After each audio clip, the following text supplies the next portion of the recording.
नमस्कार, आप देख रहे हैं जौनपुर टुडे और मैं हूं शुभम अग्रहरी।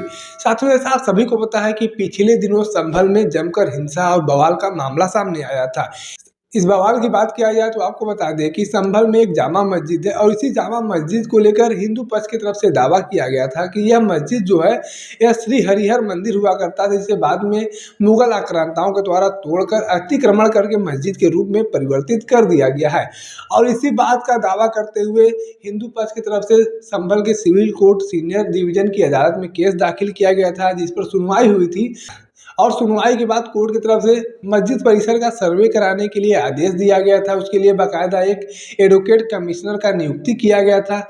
और जब यह सर्वे टीम मस्जिद का सर्वे करने के लिए पहुंची तो वहाँ पर पहले से मौजूद तमाम लोगों के द्वारा सर्वे टीम के ऊपर पथराव किया गया, जमकर बवाल किया गया, आगजनी की गई, तमाम तरह की चीज़ें वहाँ पर की गई, जिसको लेकर पूरे संभल में हिंसा का माहौल हो गया।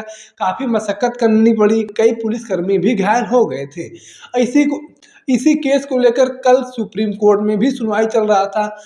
मस्जिद कमेटी की तरफ से सुप्रीम कोर्ट का रुख किया गया था और बड़ी खबर है कि सुप्रीम कोर्ट की तरफ से अब इस केस की सुनवाई पर रोक लगा दी गई है।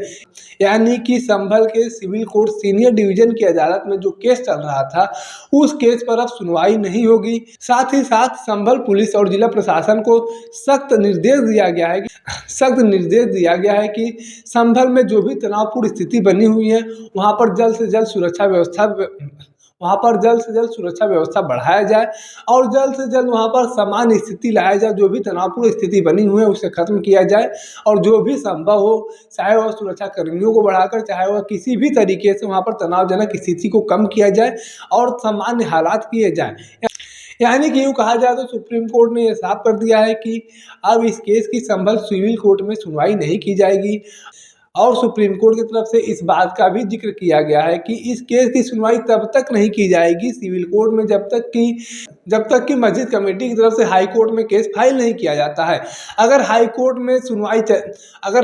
में मस्जिद कमेटी की तरफ से केस फाइल किया जाता है, वहाँ पर सुनवाई होगी तो सिविल कोर्ट की सुनवाई नहीं होगी, वहाँ हाई कोर्ट में ही केस चलेगा। तो ऐसे में अब यह देखना दिलचस्प होगा कि मस्जिद कमेटी हाई कोर्ट जाती है कि नहीं जाती है। बाकी इस पूरे घटनाक्रम को लेकर आप अपनी क्या राय रखते हैं, कमेंट करके जरूर बताएं। अगर आप वीडियो को फेसबुक पर देख रहे हैं तो पेज को फॉलो करें, यूट्यूब पर देख रहे हैं तो चैनल को सब्सक्राइब करना ना भूलें। धन्यवाद।